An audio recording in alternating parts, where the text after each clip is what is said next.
Okay, welcome. Good evening. Thank you guys for being part of our Sunday science call. I'm going to share my screen and then we'll hit the road running.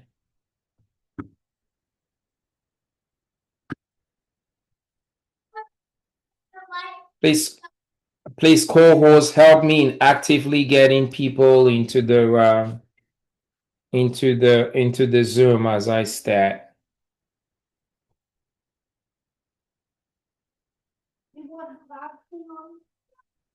Okay, wonderful. Thank you guys for being here today. My name is Dr. Wayfwan. I'm a board certified physician in internal medicine and pediatrics. And today, what I want to do is to go through how the chronic medical conditions that we face today, are the result of something we call metabolic dysfunction, which simply means energy and energy shortage. So, anytime for the purpose of this talk, anytime you hear metabolic dysfunction, we're talking about an energy shortage. What I want to do is to explain to you guys how all the chronic medical conditions that we face today as a result of this energy shortage called metabolic dysfunction that leads into these chronic diseases. And the energy shortage in itself comes from two components, first of which is insulin resistance and the second of which is what we call microbiome dysfunction. These two things result in metabolic dysfunction, energy shortage, and that energy shortage then drives all the modern day diseases that we have. So let's start with insulin resistance and examine what insulin resistance is. Um, to be able to understand what insulin resistance is, it's important to understand what insulin does in the first place. Insulin is a very, very critical hormone in the body. I call insulin the CEO of the body. It dictates the smooth functioning and structure of the body. When insulin is running well, everything works well. When insulin is not working well, our critical systems break down. Insulin is hormone numero uno. And why do I elevate insulin on a pedestal like this? I do that because of the job of insulin, which is this. Insulin's job is to mobilize glucose outside of the blood into the cell. Okay. When we eat, the end product of absorption is the release of glucose into the blood. Now, that glucose in the blood is dangerous at high level. Insulin is supposed to take that glucose and mobilize it into the cell. When insulin gets into the cell, when glucose gets into the cell, what happens is that that glucose is shunted through a special organelle called the mitochondria. The mitochondria is what we call little energy factories or little energy factories of the cell. In the mitochondria, the glucose goes through a complex series of reactions called the electron transport chain with the result of an energy molecule called ATP. ATP is just simply energy. So, every cell in the body needs energy to function. The smallest entity of the body is a cell. Cell group up to form tissues, organs, system forms the whole man, and every single cell in the body needs energy to function. If a cell does not have the energy it needs to function, the cell malfunctions. The simplest definition for a disease, ladies and gentlemen, is a group of cells, tissues, organs, or system that has malfunctioned. And the number one reason why it has malfunctioned is because of the lack of energy. So why then do I raise insulin on a pedestal? Because without insulin, we cannot make energy. And every cell in the body needs energy to function. So when we say that you have insulin resistance right here, it means that your insulin is not working, means that there is a breakdown in this process of insulin mobilizing glucose out of the blood into the cell so that energy can be made. Anytime there is a breakdown in this process, we say that you have insulin resistance. Now, I want to explain to you how the breakdown occurs because once upon a time ago, your insulin was working well before you develop the breakdown insulin resistance. So let's examine how the breakdown occurs. Because if you know how the breakdown occurs, then you can walk backwards to understand, how to fix the problem. If my car breaks down and I take it to the mechanic, the very first thing the mechanic does is the mechanic tries to understand how did my car break down. And so, how do you develop insulin resistance? You do that, it happens, the breakdown occurs in two phases. The first phase is what I call too much fat. Too much fat comes from the result of chronic overnutrition. When we eat all the calories that we eat, the body has a certain quota of calories that the body needs. If you consume way more calories than the body needs, the body takes those excess calories, converts those excess calories into fat, doesn't know where to put the fat in, takes the fat and lumps the fat into the cell. So normally a cell is supposed to look like this. In chronic overnutrition, when you consume much more calories than you're supposed to, those excess calories are converted into fat. The cell now takes the fat and the body now takes the fat and lumps the fat into this cell. And this cell has no business having fat into it, but the excess calories from chronic overnutrition result in this cell being pregnant with fat, what you call a fat-laden cell. Now remember, the job of insulin is that when there is glucose in the blood, insulin is going to knock at the door of the cell and tell the cell, take up this glucose. You now have a cell that is fat-laden. When insulin comes to this cell and knocks on the door of this cell, hey, I got glucose in the blood. I want you to take that glucose from the blood. I want you to take that glucose in the blood into the cell so that you could pass it through the electron transport chain to make energy. This fat laden cell tells insulin, I'm sorry, I don't have any room in the inn. I'm filled with fat. If I were to bring glucose in, glucose is not going to have any place to lay its egg. So the cell, being the innkeeper, tells insulin, I'm sorry. And if glucose cannot get into the cell then cannot put that glucose through the energy system, the mitochondria, to make energy. You have a deficiency in energy. First step in which you develop insulin resistance, too much fat accumulation in the cell. Now, one thing to understand is that this cell right here, it's trying to protect itself from excess energy. It already has this fat in it that should not be in there. And so it's protecting itself. If you're ever eating too much on Thanksgiving, the last thing in the world that you want to do is to bring in another bite of anything. You feel full, you feel stuffed, you feel blah. That's how the cell is feeling. It feels so full. And the crazy thing is that the favorite food or the favorite dessert for the cell is glucose. But this cell is so full that it refuses to eat its favorite food. It needs glucose to be able to make energy to function, to stay alive. But because it's fat laden, it refuses to do that. So, what happens now? It causes glucose to build up in the blood. When glucose builds up in the blood, what happens is it's a trigger for the pancreas to produce too much insulin. Now, why is that?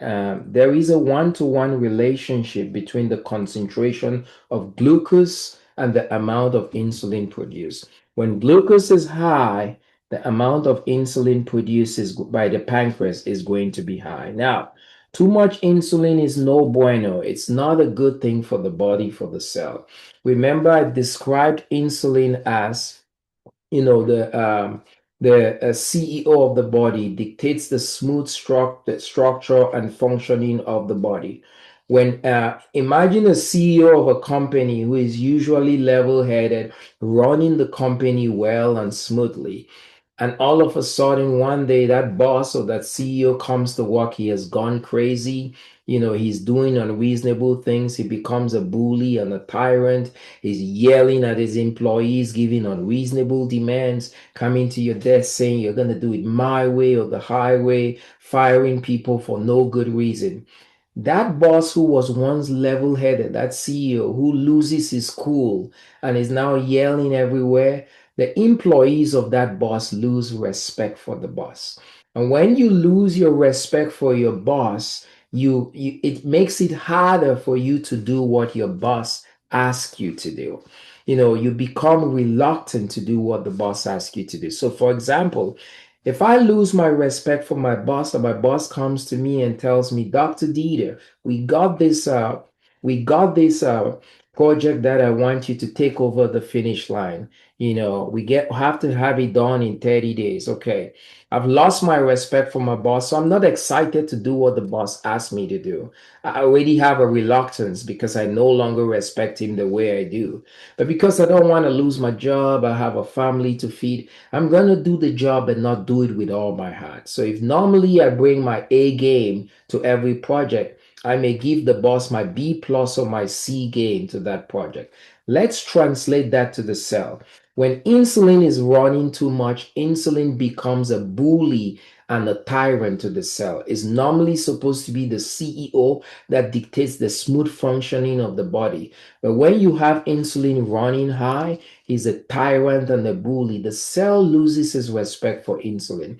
And when the cell loses its respect for insulin, the cell becomes reluctant to do what insulin asks the cell to do. So normally, insulin will ask the cell, open your doors yay wide so that I can let glucose into the cell. At a loss of respect for insulin, the crazy CEO now, the cells will is reluctant is and instead of opening its doors this wide, the cell opens its doors this wide. So a narrower door, because the door is narrower, less glucose enters the cell, more glucose remains back in the blood. It causes the accumulation of more glucose in the blood. Behind the accumulation of more glucose in the blood is a trigger for the pancreas. There's a one-to-one relationship between glucose concentration and insulin production. So since glucose concentration has worsened, the pancreas is now triggered to produce even more insulin. And even more insulin is going like from fry pan to fire. It's as if you had a CEO who was crazy this level, as if his cuckoo-ness was not enough. The CEO raises his craziness level to this level. You translate that what happens to the employees lose even more respect for the CEO, become even more reluctant to do anything the CEO asks. Translate that to the cell. The cell loses even more respect for insulin when insulin is even higher. And the cell goes from opening its doors this wide, to opening its doors this wide. So the more respect the cell loses for insulin, the less likely the cell is to comply with insulin's demand. So you have a cycle, a vicious cycle where, insulin is being more and more of a bully. The cell is losing more and more respect for it. And so those are the two ways in which you develop a breakdown in the process insulin resistance. And when you do, the body cannot make energy sufficiency. The deficiency in energy results in malfunctioning in the cell and diseases show up. Now, when you have insulin resistance, all the energy deficiencies can show up in manners like this. And unfortunately, this slide is not exhaustive of the diseases that are linked to insulin resistance. I want you to think about it again in the terms of disease. The disease is a group of cells, tissues, or organs that have malfunctioned because of the lack of energy. When you don't have energy, critical systems that run the cell, the tissue, the organ, the systems fail, you have diseases. Because we cannot illustrate every simple disease, I want to just talk about cancer just a little bit. About 10 to 30% of cancers are due to bad luck, okay, genetic, okay. The other 70% of cancers, guys, are due to insulin resistance. I'll just give you one example. Our DNA is supposed to be like this, what we call a double helix structure. Let's use this so that I don't have to erase that. Our DNA is supposed to look like this, a double helix structure like that. And in the DNA, there are genes that code for different things. There is a process called protein synthesis. For protein synthesis to occur, the DNA has to unwind and look like this, okay? It has to unwind. A portion has to unwind where the genes have to be translated. and the remaining portions that do not need to be translated. So let's say right here, there is a gene right here that codes for progesterone. The body needs to make progesterone. Let's say that gene. What happens is that the DNA will unwind in that area, and a protein synthesis mechanism will be run through here to decode the genes in this area to then make progesterone. So what's happening is you're having a repeated process of the DNA, going from a state of unwound to wound, unwound to wound, unwound. That repeated wear and tear on that process can result in mutations in the gene. Okay. Now, the body has a process in place called DNA repair that has to goes and checks for mutations and repairs those mutations from the wear and tear. DNA repair requires adenosine triphosphate, ATP, energy. So if there's a deficiency of energy because you have insulin resistance, you don't have the energy to repair the damaged genes. That those damaged genes remain unrepaired, they now propagate into a cancer. So I want you guys to think every process in the body is energy, energy, energy driven. Now let's talk about the second entity here, what we call microbiome dysfunction or dysbiosis. To be able to understand what microbiome dysfunction or dysbiosis is important to understand what the microbiome is. It is a group of about 30 to 100 trillion bacteria that live in our large intestine, okay? And they perform very specific functions. These are the 30 to 100 trillion depiction that live in our large intestine. One thing I want to highlight is that these bacteria, we live in what we call a symbiotic relationship with them. We scratch their back, they scratch us. They scratch us. We do for them, they do for us. We're supposed to provide for them food and shelter, and they're supposed to perform these functions for us. I want to highlight this function, protect the gut from pathogenic bacteria. Pathogenic just simply means disease-causing bacteria. And the way they do is by producing a very special short-chain fatty acid here. These short-chain fatty acids are only produced by the biological activity of the microbiome. You cannot supplement or get these short-chain fatty acids from food. What is the purpose of these short-chain fatty acids? How do they serve us? So they go to help with this function, protect the gut. You see, the cells of the gut are lined together like this, cell to cell, cell to cell. Where one cell meets the other cell, there's a area of vulnerability here called the tight junction. Okay. In that tight junction, if there is weakness in that area, it could compromise the cell wall and cause toxins and bacteria to leak in. So these short chain fatty acids that I'm talking about here, they act as a sealant. They come and seal this area right here, like concrete or cement pouring on this area to keep that tight junction very tight. The tighter it is, it makes it less likely for you to have a weakness that bacteria could seep in. If those short chain fatty acids are not produced, instead of this junction being tight like that, this junction is maybe loose like that. In the looseness, bacteria and toxins can seep in, and it can result then in diseases or trigger the immune system. So the other thing I want to highlight here is that a microbiome is responsible for training the immune system. You may not know it, but 70% of the body's immune system resides inside our gut. The other 30% of the body's immune system resides in the bone marrow, the lymph nodes, the lymphatic. And the microbiome, these organisms are responsible for training the immune system. What do? They help the immune system recognize what a threat as a threat and deploy the appropriate response once a threat is recognized. They also help the immune system to be able to recognize what is not a threat as what is not a threat and not to deploy any attack because it's not a threat. How does that look like? When the microbiome is healthy and doing its job well, is healthy, it gives the immune system a healthy training on recognition of threats and appropriate response. It looks like this. Hey, immune system, you see that bacteria right there? He's a bad guy. But even though he's a bad guy of a bacteria, you could kill him with a small stone. You just take a little stone and aim at him, he's gonna be gone. No need for huge firepower here. And then he may say, you see that other bacteria? He's a bad dude. If you use a stone for him, he's a threat. If you use a stone for him, we'll not take him out. For that bacteria, we need to drop a grenade in his backyard to take him out. So recognizing the threat and then training the immune system on the appropriate response after recognizing the threat.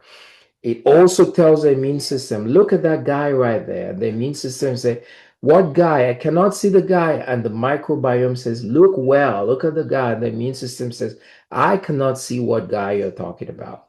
And the microbiome says, listen, the reason you cannot see that guy is because that guy's in camouflage. Look well. Oh, now I see. Yes, look, he's in camouflage. He's not a threat. He's part of us. Please don't attack him. If you attack him, you're going to be attacking a friend, not an enemy. Leave him alone. He's not a threat. So the microbiome has trained the immune system to recognize what is not a threat as not a threat and not to deploy any attack on it. When the microbiome is unhealthy, it's not able to do those things. It does the opposite. It sees a bacteria and it tells the immune system, see that bacteria, he's a bad guy. But we could take him out with a stone. But you know what? We've already established that he's a bad guy. Why only use a stone? Why not just drop a grenade in his backyard? Let's go big or go home. So for something that is meant to have a very small response, you make a mountain out of an anthill, a big splash. And that big splash means bigger inflammation, bystander injury, hurting the body when you could have taken a little action of just a stone.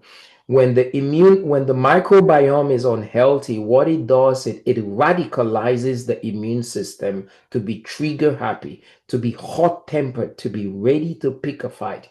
And in the same light, when it sees the guy in camouflage, the microbiome tells the immune system, you know what? I see that guy in camouflage. I don't have time to decide whether, he's a friend or is an enemy. Let's just take, this action. Let's just take him out, blow his head off. We'll take him to the autopsy table. If it turned out that on the autopsy table he was an enemy, hey, pat on the back. I did a good job. If it turned out that he was a friend, oh well, I'm sorry. What should I have done? He was in military wear. I shot at him. So when that happens, the immune system now begins to attack the body cells indiscriminately. And that's how you have autoimmune diseases. Now, so those are some of the functions of the microbiome I want to highlight. When you now understand that, what then is dysbiosis of microbiome?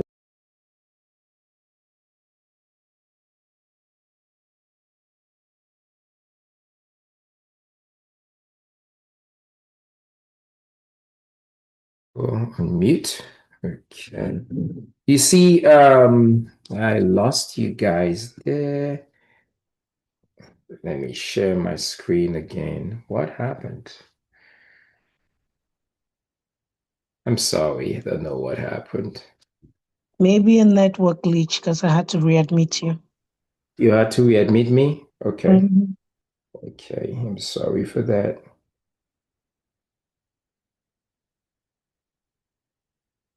Okay. So, you see, when what then is dysbiosis or microbiome dysfunction? Let's see, I want to, yeah. You see the organisms in the gut, these organisms right here in the gut live in a 50-50% population with each other. So 50% of the bacteria in the gut are what you call bad bacteria. And the other 50% of bacteria in the gut are what you call good bacteria.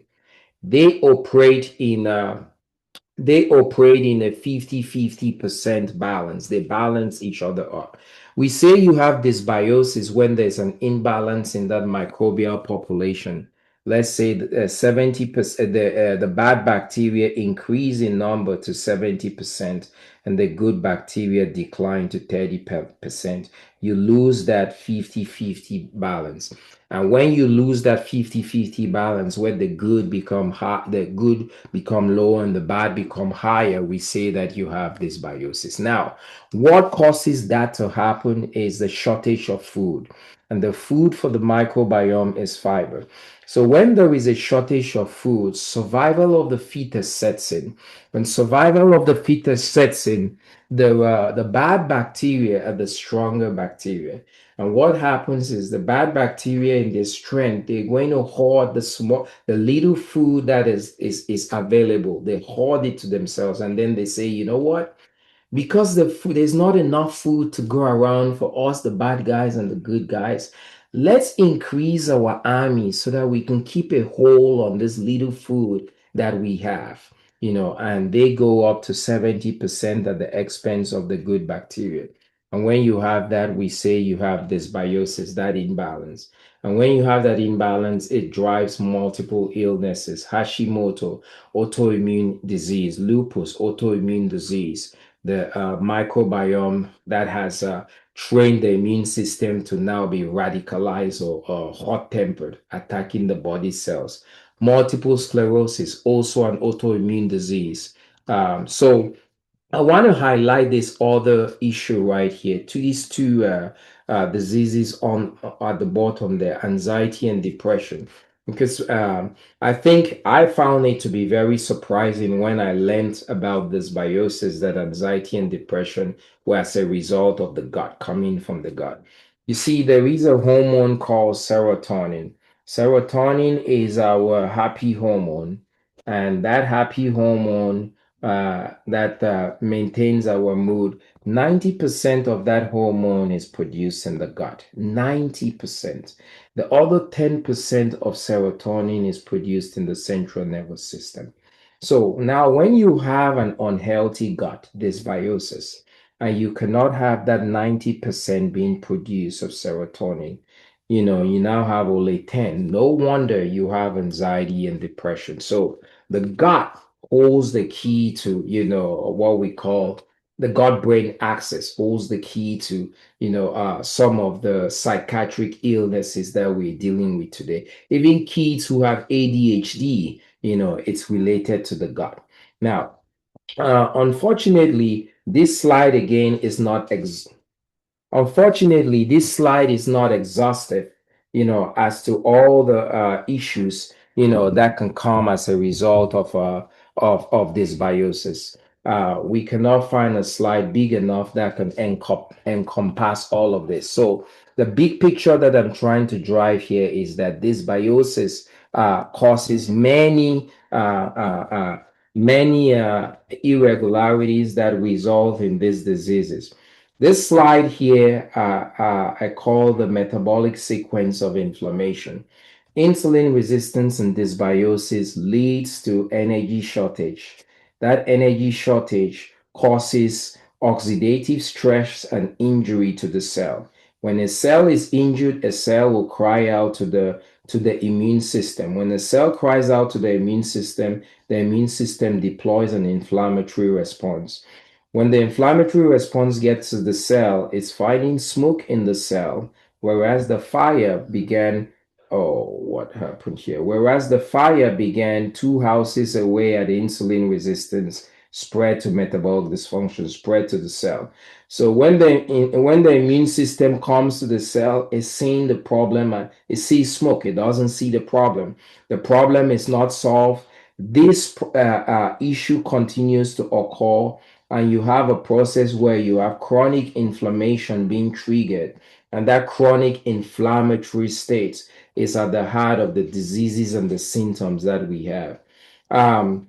Now, I mentioned here that most of at the start, that our chronic diseases are driven by these two things that cause energy shortage.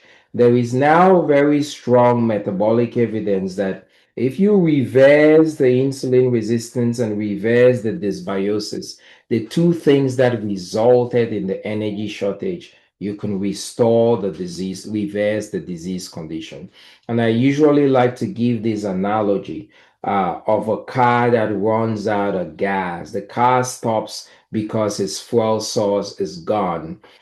It's not because of intrinsic failure of the engine. If you walk to the nearest gas station, you buy gas if your car has stopped on the road, and you put gas back in your car that has left you on the side of the road, that car's gonna start again.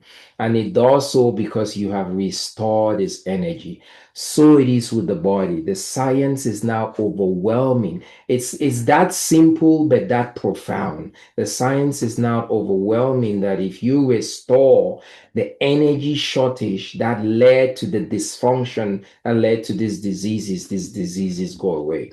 And so I want to introduce to you guys a solution that as a physician has become my very favorite tool in helping patients to be able to reverse the root causes of the issues, insulin resistance and dysbiosis. And the solution is called the Feel Great system. It's a nutraceutical product made up of two different products. When we talk about a nutraceutical, we're talking about a product that is made 100% from plants but has therapeutic benefits.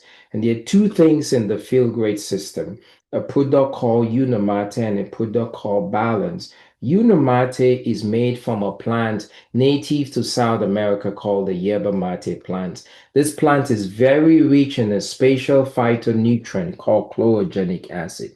Now, chlorogenic acid has a very special property. Both of that helps to reverse insulin resistance. The property it has is that it causes lipolysis, a fancy medical term to say fat burning. Okay, so chlorogenic acid causes fat burning. Now, let's see how its fat burning properties then can help in reversing insulin resistance. If you remember the way you developed insulin resistance, it started with this cell that was filled with too much fat. And normally, this is how the cell should look like. You now take in Unimate that contains chlorogenic acid and that triggers fat burning. Over time, this cell that was pregnant with fat now goes to looking like this, goes back to normal. Now that it goes back to normal, all the glucose that had accumulated in the cell when it could not get into this fat laden cell, that glucose can now go into this cell and go through the electron transport chain to produce energy.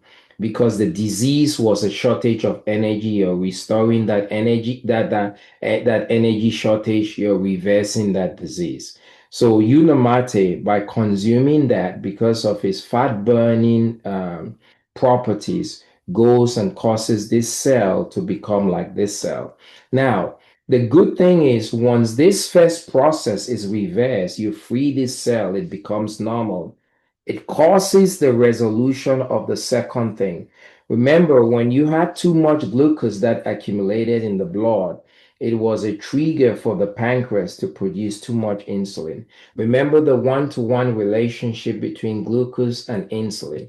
So now all the glucose has rushed into the cell. The concentration of glucose in the blood now drops. When the concentration of glucose in the blood drops, a message is sent to the pancreas to say, hey, we no longer need you to produce that high amount of insulin because the amount of glucose in the blood is now low. The pancreas now goes to producing a low insulin level. Low insulin is like a CEO, the CEO who was crazy right here, who one day comes to work and he has an awakening. He calls an in-service to his employees and say, I know I've been a very bad boss for the last 2 months. I've been a jerk. I have said things I did not need to say. I have fired people for no good cause. I have given you unreasonable demands and all of that. And in a very humble way, that CEO says, I am sorry. Please forgive me. What that does is that it causes the employees of that CEO to be shocked by his humility, and forgive their boss after a humble apology. When they forgive their boss now, they now regain their respect for their CEO and boss. You translate that to the cell. When insulin is now running low, insulin stops being a bully and a tyrant to the cell. The cell goes to the cell and says, I am sorry, please forgive me. The cell is very forgiving, just like a bully on the playground comes to a kid and tells the kid, I'm sorry I've been a bully. Please forgive me. Kids are forgiving. The cell forgives insulin, and now the cell regains its respect back for insulin. When insulin now tells the cell, open your doors this wide so I can let glucose in, the cell is happy to open its doors this wide. So you have reversed this process of insulin resistance. Now, this second product called Balance is simply fiber. It's fiber taken from 7 different plants. Fiber helps to reverse insulin resistance in exactly the same way as Unamate does, exactly the same process. But the other thing that fiber does is that fiber helps to increase insulin sensitivity or reverse insulin resistance by causing your insulin levels to be low. How is that? When you consume fiber, it decreases glucose absorption. And the way it decreases glucose absorption is that it slows the transit of food through the colon, through the digestive tract. When food moves through the digestive tract slowly, secured by fiber, the release of glucose into the blood is slower. When food moves through the digestive tract very fast, without fiber, the release of glucose in the blood is faster. But let me give you this example. Let's say you and I went to uh, a restaurant to eat Italian food. We're both feeling like lasagna. You order your plate of lasagna and you don't know anything about fiber. Your blood sugar is going to do this. And you eat your plate of lasagna, your blood sugar will do this. And that peak in your blood sugar is 170. For me, I know a thing or two about fiber. And I know that this contains fiber and it's going to blunt my blood sugar rise. So what I do is I consume the balanced product first and I eat exactly the same amount, the same plate of lasagna you did. What's going to happen is my blood sugar is going to do this. And that peak of my blood sugar may be a blood sugar of 80, and you and I have consumed exactly the same plate of lasagna. The only difference was that I preloaded my lasagna by having fiber first. Now, the implications of that is that because you produce a higher amount of insulin, your pancreas is going to have to produce a commensurate higher amount of glucose to deal with that insulin. So your pancreas, in this case, may produce 20 units of insulin, okay? For me, because I've only produced 80 of glucose, my pancreas is going to produce a commensurate lower amount of insulin to deal with that blood sugar. So for me, my pancreas may produce 5 units of insulin. I want you to think about 20 units of insulin as the crazy CEO that the employees did not respect. And I want you to think about 5 units of insulin as the humble CEO that the employees respect. So the lower your insulin is, which is secured by fiber, the more compliant, the more sensitive your cells are. The other thing is that insulin is what we call a storage hormone, an anabolic hormone. The more insulin you make, the more calories you're going to store. So for you, because you have produced 20 units of insulin, from this plate of lasagna, you may gain 950 calories. For me, from this same plate of lasagna, I may only gain 350 calories. The more calories you gain, you cause a cell, instead of looking like this, to having a cell being put with fat. Because any excess calories, the cell converts them into fat and lumps them into this cell. So you become more insulin resistant, if you're gaining more calories. And fiber helps you not to gain calories from food, which goes to insulin resistance or insulin sensitivity. The last thing is that fiber is food for the microbiome. That's how it reverses dysbiosis. You see, food for the microbiome, because if you remember, dysbiosis occurred when there was a shortage of food. Unfortunately, we do not consume enough fiber. If you're a man, the required amount of fiber should be at least 38 grams a day. If you're a woman, it should be at least 25 grams a day. In the United States, the NIH estimates that the average man and woman is consuming about 10 to 12 grams of fiber a day. Our ancestors were consuming about 80 to 90 grams of fiber a day. So, just by giving the microbiome fiber, you have food for the good and the bad bacteria and no survival of the fetus. Every living organism, whether it's a lion in the jungle of Cameroon or a bacteria in the gut, needs nutrients. And the food for the microbiome is fiber. And so this, by having a high amount of fiber, helps to nourish the microbiome and reverse dysbiosis. So I will end by saying that these two, the Feel Great system has become my very, very favorite tool in helping as many people to be able to take their lives back. And if you suffer from any modern day disease, that is the result of metabolic dysfunction coming from insulin resistance or dysbiosis, and by making this bold statement that you could reclaim your health back again. Thank you very much. I'm going to stop sharing my screen and I'm going to pass this on to Dr. Kenny to moderate from here and to show us some testimonies of some people's lives that have changed forever. And then after that, we'll take some questions. Thank you. Thank you so much, Dr. Dieter, as always, brother. And yeah, so everyone kind of get a view of me. This was me. Oh man, I just accidentally, Dr. Dieter hit, I think B was trying to get in. Dr. B, brother. I'm so sorry. I think Okay. yeah. So this was me though. This was in February 26th of 2024. Okay. And I was severely insulin resistant, had no idea, had all the warning signs as Dr. Dieter went over with everyone. I had skin tags, belly fat. I felt 20 to 30 years older.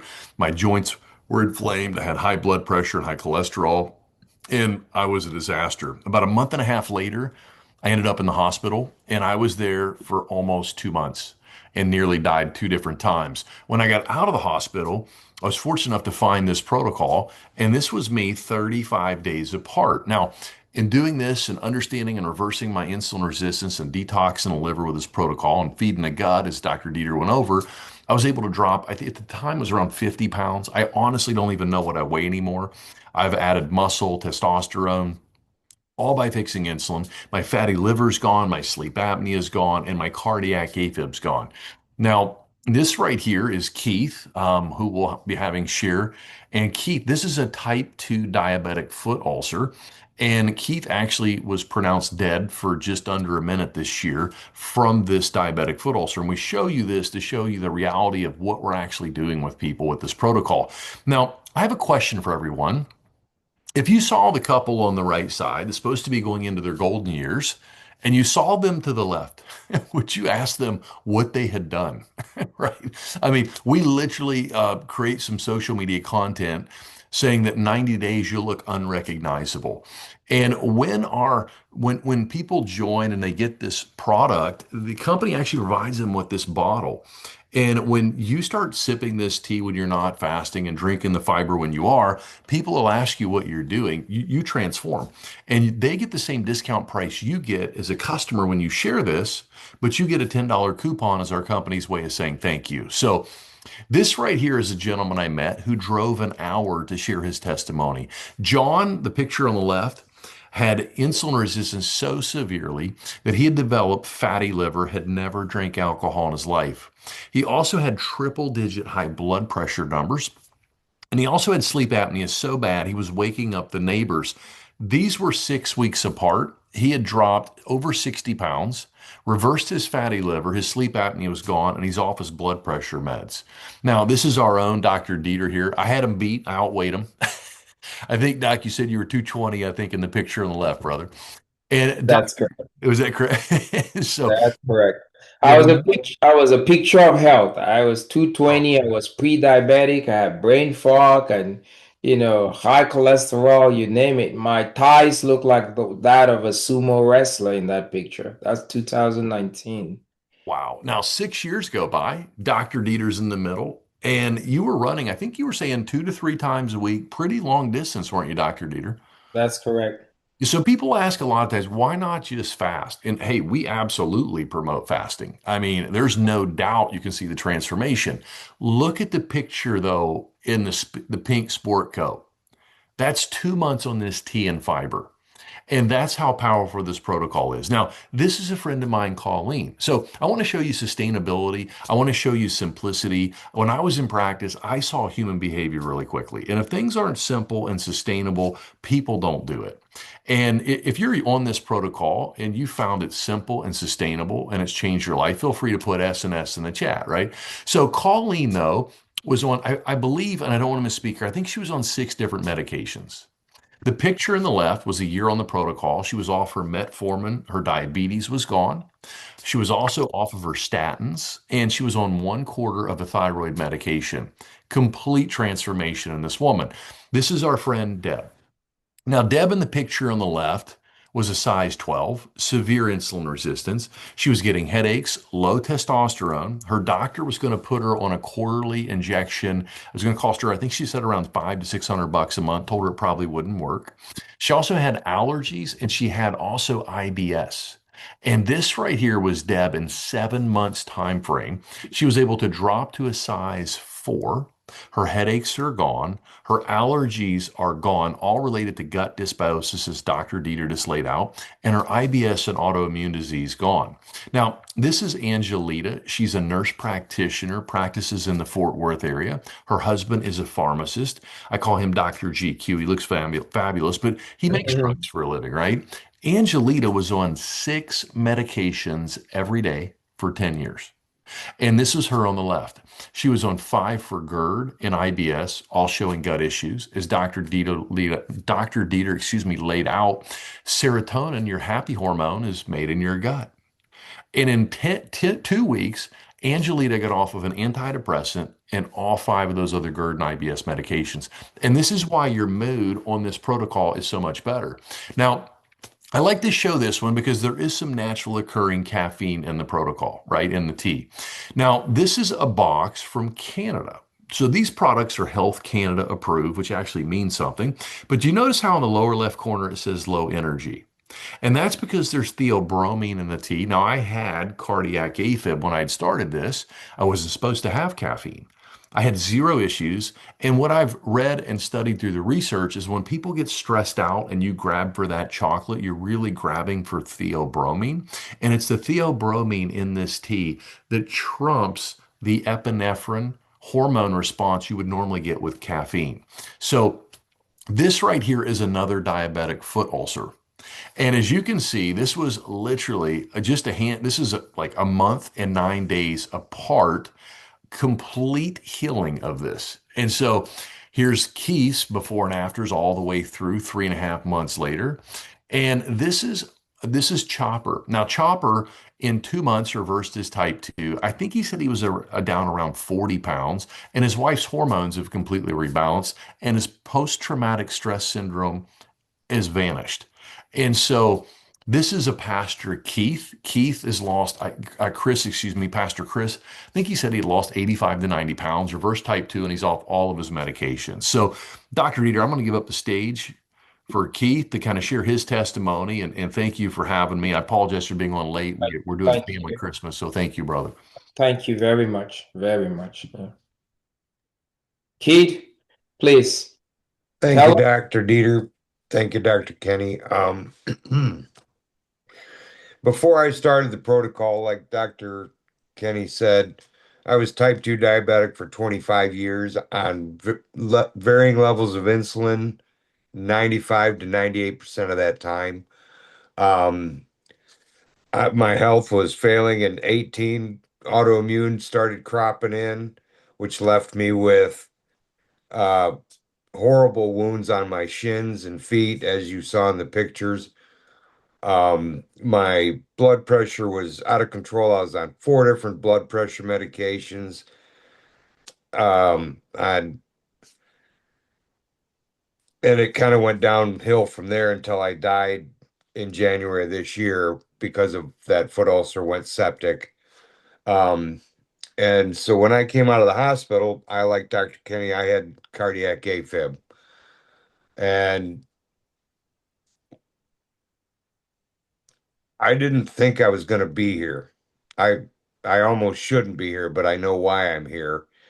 But I started the protocol in June. I've been on it just over 6 months. And in the first day, I noticed the energy was through the roof. Day number two, I was off 108 units of insulin a day. By the end of month two, I was down 60 pounds. I think I was like 9 inches on my waist, if I remember correctly, 9 or 10 inches. Now that I've been on the protocol for 6 months, I'm down over 90 pounds. I'm down 14 inches on my waist. My A1C went from 7.5 to 5.4. I'm off all my medication. I was on 15 different medications, six insulin injections a day. I was getting injections in my eyes to try and stop the bleeding, and all my doctors are amazed. They are ecstatic. Every time I go see them, they just look at me and stare.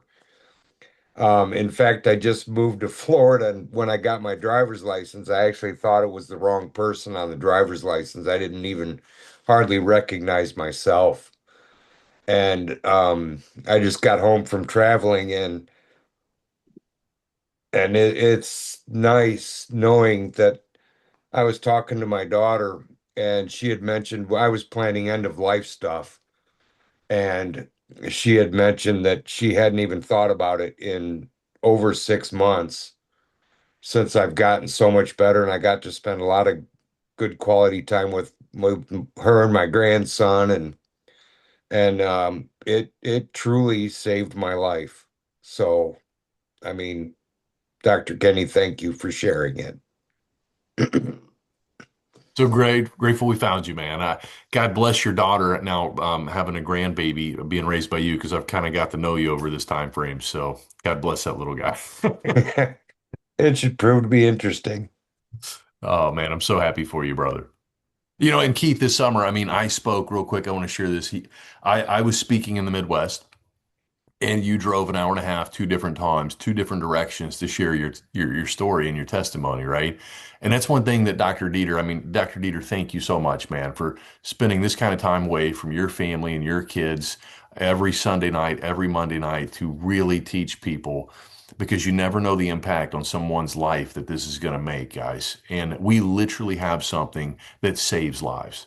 And I've never seen anything like it. Dr. Dieter, I know you're an internal medicine doctor. You're the person that people go to last. I mean, I was working with one of you in the hospital last year when I was in the hospital. And I thank you so much for all that you do, brother. I truly mean that. Thank you. Thank you. Keith, thank you for sharing your story. There's some questions in the chat that I will take. Let's have Dr. B chip in right here. Dr. B, you had your hand up, and I want to have you comment on what you were going to say. If you don't mind unmuting and giving us a comment here. What? Chef A, oh my God, that's so amazing. Dr. Dieter, did you see that? Okay, 1 second. I didn't see what Shafay said. Could you read it and then Yeah, Dr. yeah. She said her nephew is 12, obese, plus diagnosed with ADHD. She started him on the protocol about 6 weeks ago today, later, and she said it brought her to tears. He's lost 11 pounds and not a single complaint from the school about behavior. He is so happy and tuning into everything. Wow, wow, wow. Shafay, thank you for sharing Eh, that. Thank you so much, so much. Dr. B, your hand was up. Sorry, we give you the floor here. And then we're going to take May's question after. Well, I think I'm just going to be very brief because we've already Yeah. kind of run through everything. I Yeah. just, Are we able to see your face? not right now because I moved from where I was before. So, Okay. All right. yeah, yeah, I just want to say that, I think one of the things that we need to remember, I mean, from a very basic standpoint, is that chronic inflammation is the pathology that is caused by all of these things. So when you have this insulin resistance and so on, it's not really the inflammation, it's the chronic inflammation that causes all these problems.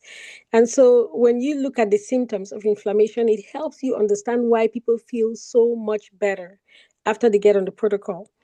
And I think one of the quick ways we can remember chronic inflammation again, the heat, the warmth, the redness, the pain, the loss of function, those all of those things are tied to the body recruiting its immune system to come and help out. Whenever there's any kind of injury to a tissue, inflammation is the body's way of coming to help out. But now, when the response is exaggerated, think about rolling some tankers on the streets of DC. That's an exaggerated response. You can't have that happen without having some good degree of damage to the area. And so, chronic inflammation is what drives a lot of these disease processes. And I'm not surprised that when people get on this protocol and they basically bring down their blood sugars, reduce their insulin response, and or improve their insulin response, the inflammatory process significantly decreases. And so, all the things that are tied to chronic inflammation decrease. And I'd say one of the things you would notice when we start treating a lot of diseases, whether on the skin or inside the body, one of the things we notice is they start off with a lot of anti-inflammatories or some kind of immune regulatory medications. And then another thing I think that we should remember why the digestive tract is so important to the immune system is that I call it the front lines of war in your body. Everything and anything goes through your mouth. That's the only port of entry of all kinds of junk into our bodies. And the body is serious about controlling infection because inside your stomach, we carry acid. Can you imagine having acid touching your skin? But we have some acid in our stomach, and we have it when food comes in, the body secretes some acid. And that's meant to destroy a lot of things before the food proceeds out of the stomach into the digestive tract. And therein, the immune system is the digestive tract is lined with the immune system. So that kind of explains why our digestive tract is very, very critical to our immune system and why all the things Dr. Dieter said tie in very nicely. My point is just that the body is amazing. All it needs is a chance to heal. And if we give it the right tools, the body will do exactly what it is designed to do. We don't have too many other things to do except treat it well. And if you treat your body well, your body will thank you in exchange. Thank you so much, Dr. B. Thank you. Thank you for that. Let's take May's question. I think May, you asked the question of, where is your question? I cannot. Okay, you said on average, how long does it take on the protocol to reverse insulin resistance? So, May, that's a good question, and it's relative. The longer spectrum of it is 90 days, but we see people reversing their insulin resistance in 30 days, 35 days, 40 days. So, if you have to take um, if we have to take a conservative estimation, by 90 days, most people have their insulin resistance totally reversed. But you start seeing those symptoms. Some people start noticing effects of insulin resistance being reversed very early on. The completion, 90 days. But you start seeing the effect within 2 weeks. You start seeing that. Yeah, and it depends too, right, Dr. Eater, if you're eating refined carbs, how much metabolic damage you've got, are you on medication? I mean, there's so many factors. Exactly. Okay, let's see if there's another question. Dieter, Yes, sir. one of the things too, including with from lifestyle medicine spaces, is that most of the times the human body you can start seeing a reversal of disease process by day 21. Okay. 21 to day 28. So you may not necessarily feel it all the time, but if you start tracking stuff, especially your labs and so on, you will definitely start seeing it.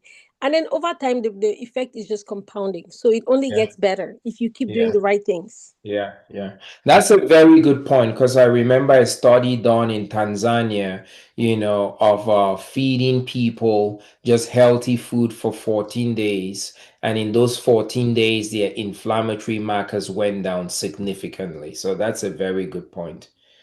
Okay. I would say, May, just make sure you're sipping it when you're not eating food, right? So that doesn't mean, you might sip it all day long. I mean, I'm usually 3 to 4, honestly. She was asking about the Unamate, Dr. Dieter, but yeah, as long as you're sipping it, you're stimulating GLP-1, you're keeping your blood sugar and insulin stable. I do 3 a day. All right. Are there any other questions? I think somebody had asked a question in the chat before, which I responded to, and I hope that was a good enough response. Are there any other questions? May, the longer you fast, the more you reset your hormones and Yeah. your blood sugar. Okay. So, yeah, if you guys really want to make crazy changes, the longer you fast and go without food, the better your body heals. Yeah, Nanate, you can unmute, and before you unmute and talk, I'll just add to what Dr. Kenny said. Fasting is one of those very important tools to reverse insulin resistance. Where's my net? And what this does is that the Unamate helps fasting become seamless. You don't need to have willpower. Fasting is so important to be able to reverse insulin resistance. So, yes, it is to get the optimal result. You need to, if you went back, if you went back 100 years in the past or 150 years in the past, you're going to see that our ancestors were not eating 3 meals a day. Okay, maybe they even ate just 1 meal a day. Some estimates say that some of our ancestors ate about 3 or 5 times in a week. We're consuming too much calories, way calories than we're supposed to be.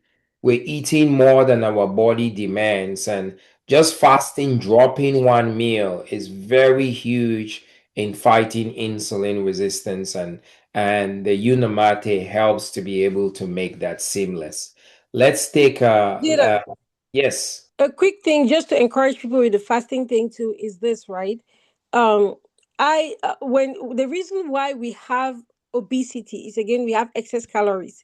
It's almost like stuffing money in the bank and never going back to take it to use it. I call obesity is the body's bank account, but we never go back to take it.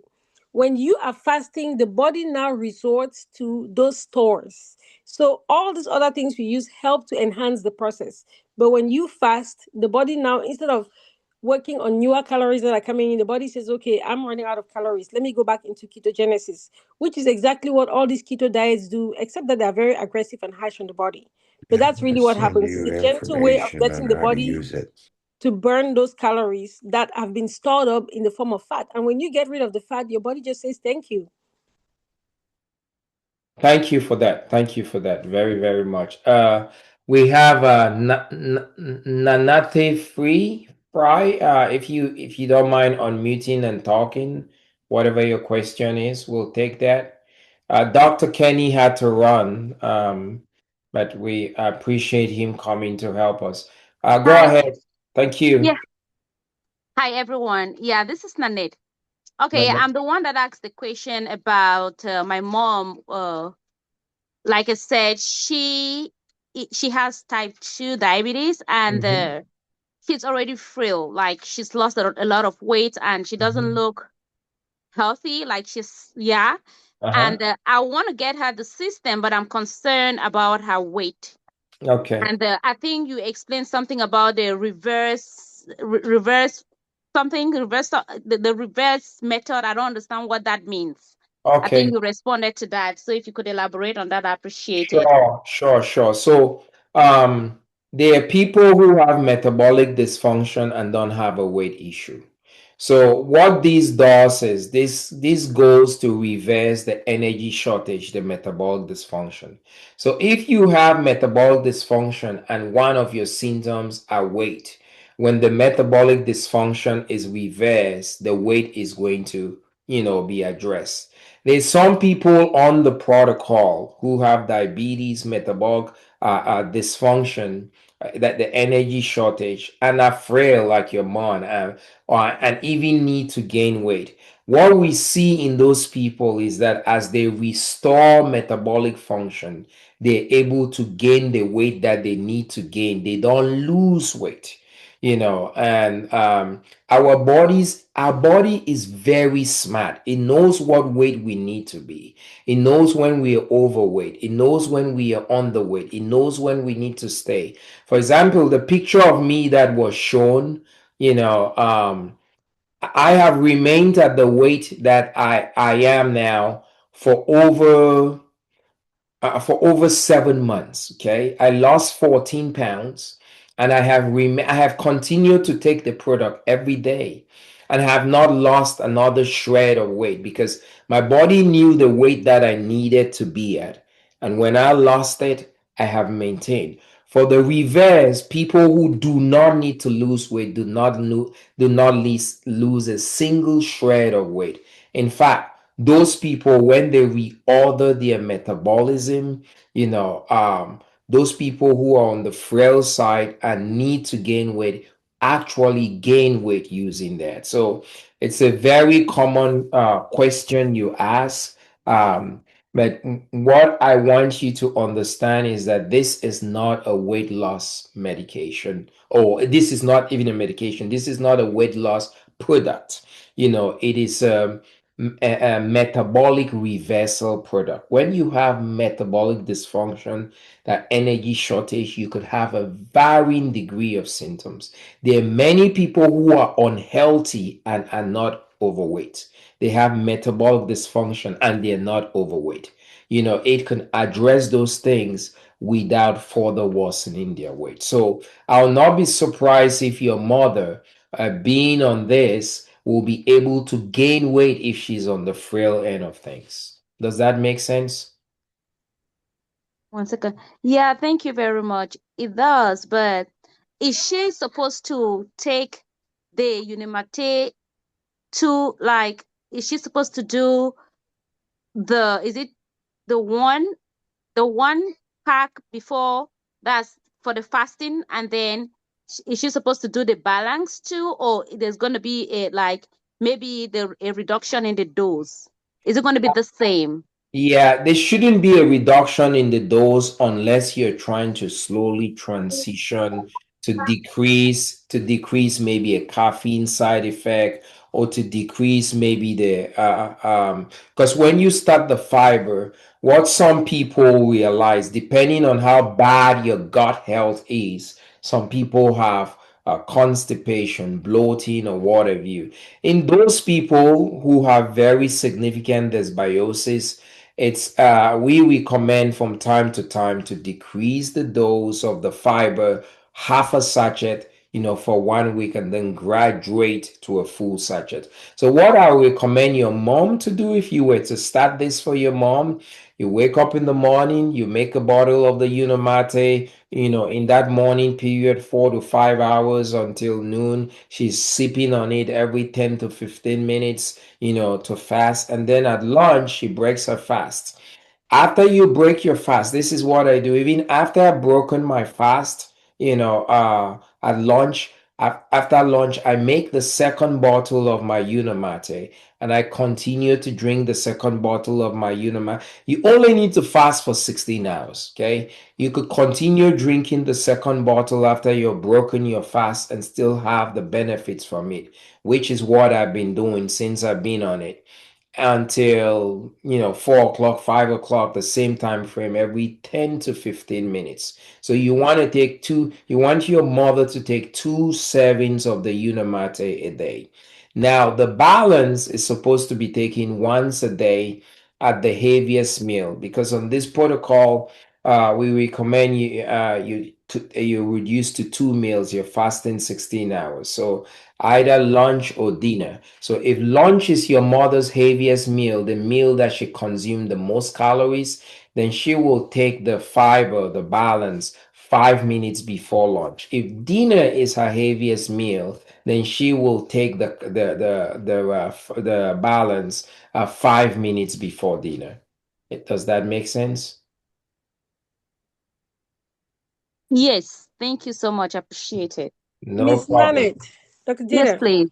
I wanted Yes. to share something to just listening to what you described about your mom. How old is mom, if I may ask before I say what I want to say? Nothing. How old is your mom? I'm sorry, I had noise in my background. I had to unmute it. I had to mute. Yeah, so my mom should be around, I think her mid 60s, 60, 67, 65, 67. Okay, so she's still relatively young. The reason I'm asking you is because from what you're explaining, it sounds to me like mom also has some degree of what we call sarcopenia, because when you talk Mhm, about frailty, I'm thinking about it. So it's mhm, not just fat loss, there's muscle loss. mhm, And so mhm. she's going to have to do additional things. It's nice. This is going to help with the metabolic aspect, but there are things that she has to do because what you don't use in your body, you tend to lose. She's Yeah, going to have to get on some kind of protocol for exercise, muscle rebuilding. yeah. Because if she doesn't do that, she's gonna just keep. I mean, Unimate would help, but it's not gonna replace the lost muscle. She needs to do something, and the way to to rebuild is to do some physical activity, especially muscle weight training and so on, to help rebuild resistance exercises and things like that to help rebuild the muscle.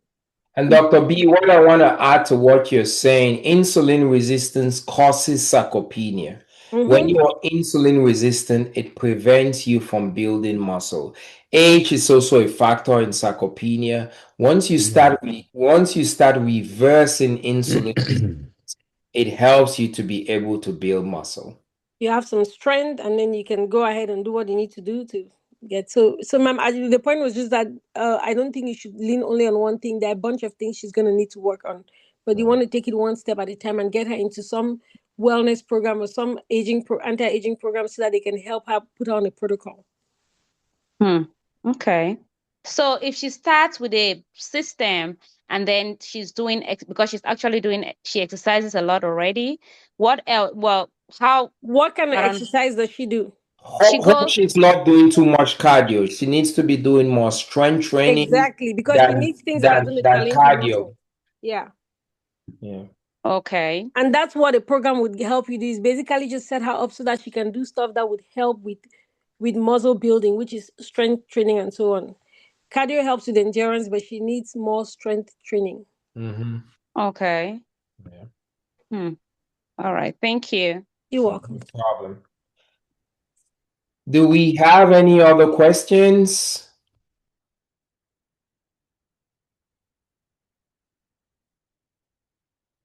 Well, if we do not have any other questions, let's see, there may be yeah, if we do not have any other questions, I want to thank you guys again very much for being on our science talk tonight. We do this science talk 2 times a week, every Sunday and Monday. We're going to be doing the exact talk again tomorrow. So if you were joining us today for the first time, and you found this to be very educational, and you wish that your uncle Fred was here or your best friend Flo was here to have heard this, invite Uncle Fred tomorrow, invite Flo tomorrow. They could be able to get the same presentation that you got. We want to help as many people to be able to reclaim their health again. We are on a mission to do so. And many of us, including doctors, have been indoctrinated that the way is only prescription, prescription, prescription. Our great great grandparents never had these issues because they consumed the right phytonutrients. What this does, these two products do, they introduce the right phytonutrients to balance our gut and to keep our insulin working. I have made a personal decision after I reverse my own gut issues and insulin resistance that I want to live in a preventive mode for the rest of my life. There are many patients who, if they learn that there is a choice, for them to be able to reverse the root cause and no longer be diabetic, they will leap to that opportunity. And so we do these calls very frequently every week because we want as many people in America, in the world, in our community to know that the statistics in the US is that 70% of our adults are on at least one prescription medication, with that statistic projected to go up to 80% by 2050.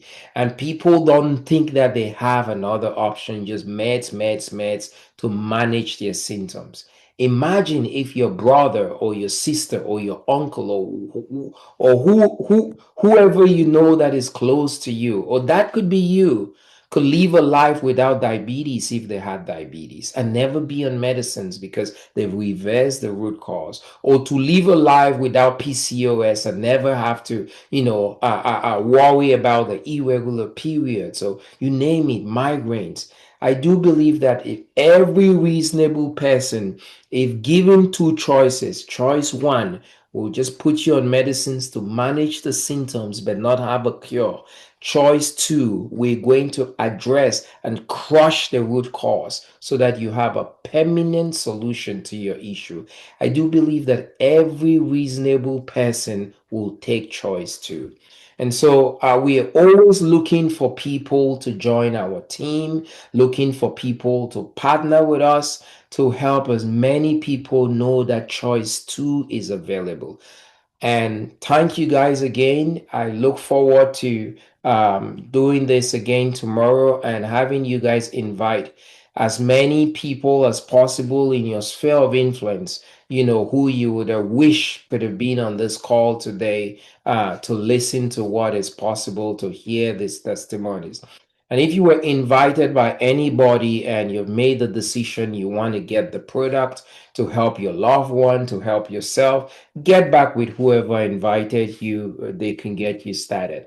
If we've said something that has caressed your curiosity about partnering with us, get with whoever invited you to our talk tonight, and they can tell you about what it will look like partnering with us. We're looking for more partners every day.